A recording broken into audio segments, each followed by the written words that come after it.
அரியலூர் மாவட்டம் மேலணிக்குழி கிராமத்தைச் சேர்ந்த கராத்தே வீரர் ஒருத்தர் கராத்தே உள்ளிட்ட பல்வேறு சாகசங்களை பள்ளி மாணவர்களை தேடி சென்று இலவசமாக பயிற்றுவித்து வராரு. இதுவரை 4000க்கும் மேற்பட்ட வீரர்களை உருவாக்கி இருக்கும் இவரை பத்தின ஒரு செய்தி தொகுப்பு.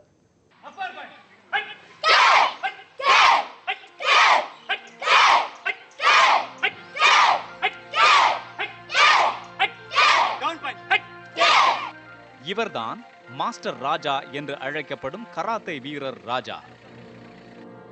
அரியலூர் மாவட்டம் மீன் சுருட்டி அடுத்த மேலணிக்குழி கிராமத்தை சேர்ந்த இவர் அரியலூர் இளைஞர்களிடையே மிகவும் பிரபலம்.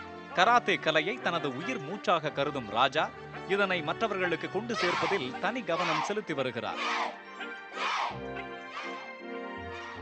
வறுமை சூழ்நிலையிலும் மனம் தளராமல் கராத்தே கலையை கற்று கடந்த 2015ஆம் ஆண்டு பிளாக் பெல்ட் பெற்றார். அரியலூர் முழுவதும் உள்ள ஆண் பெண் இருபாலரும் கராத்தே தெரிந்தவர்களாக இருக்க வேண்டும் என்பதற்காக கடந்த 10 ஆண்டுகளாக மாணவ மாணவிகளுக்கு இலவசமாக கற்றுக் கொடுத்து வருகிறார் இவர். தேசிய அளவில் நடந்த போட்டிகளில் 4 முறை தங்கப்பதக்கம், 5 முறை தென்னிந்திய அளவில் தங்கப்பதக்கம், 8 முறை மாநில அளவிலான போட்டியில் தங்கப்பதக்கங்களை பெற்றுள்ள இவர் ஆணி பலகையை வயிற்றில் வைத்து 2.5 டன் எடையுள்ள காரை ஏற்றியதாலும் 40 டன் டாரஸை கையில் ஏற்றியதாலும் இவருக்கு ரிஸ்க் ஆஃப் சாம்பியன் என்ற பிரிவில் அயன்மேன் அவார்டு வழங்கப்பட்டது. தன்னை போல மற்றவர்களையும் உருவாக்க வேண்டும் என்பதில் இவர் அதிக ஆர்வம் காட்டி வருகிறார்.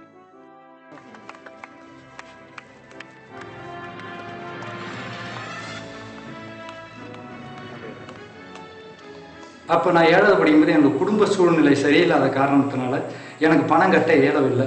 அப்போ 75 ரூபா என்னால் கொடுக்க முடியலன்னு ஒரே காரணத்துக்காக மூட்டை தூக்கி சம்பாரித்து அதன் மூலயமா வருமானத்தை ஈட்டினேன். அது மூலயமா நான் கற்றுக்கிட்டேன். நான் கஷ்டப்பட்டு கற்றுக்கிட்டேங்கிற ஒரே காரணத்துக்காக தான் கடந்த 2005 2017 வரை கடந்த 12 வருஷமாக எந்த ஒரு மாணவர்களுக்கும் 1 ரூபாய் கூட பைசா வாங்காமல் இன்னி வரைக்கும் இலவசமாக கராத்தே கிளாஸ் எடுத்துகிட்டு இருக்கேன்.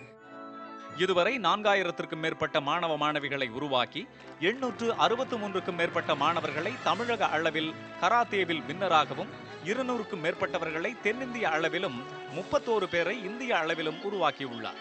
ராஜாவிடம் கராத்தே கற்றுக்கொண்ட மாணவர்களின் சாகசங்கள் சிலிர்ப்பூட்டுவதாக ஆசிரியர்கள் பெருமையுடன் குறிப்பிடுகின்றனர். எனக்கு ரொம்ப கராத்தேல ரொம்ப விருப்பம் இருந்தது. ஆனால் எங்கள் வீட்டில் கராத்தேக்கு ஒத்துக்கல. அதுக்கப்புறம் எங்கள் அப்பா கிட்ட நான் ரொம்ப கெஞ்சி கராத்தேல ஜாயின் பண்ணேன். அதுக்கப்புறம் நான் 6 மந்த்ஸாக கராத்தே கற்றுக்கிறேன். சர்வதேச தரத்திலான வீரர்களை உருவாக்குவதே தனது லட்சியம் என கூறும் ராஜா அந்த லட்சியம் நிறைவேறும் என்று நம்பிக்கை தெரிவிக்கிறார். அவரது முயற்சி வெற்றி பெற நாமும் வாழ்த்துவோம். உடல் பலமும் மனபலமும் இருந்தால் மட்டுமே எந்த ஒரு வெற்றியும் எந்த ஒரு சமயத்திலும் வெற்றி பெற முடியும் என்பதற்கு இந்த சாகசம் புரியும் மாணவர்கள் எடுத்துக்காட்டு. நியூஸ் 18 செய்திகளுக்காக அரியலூரிலிருந்து கலைவாணன்.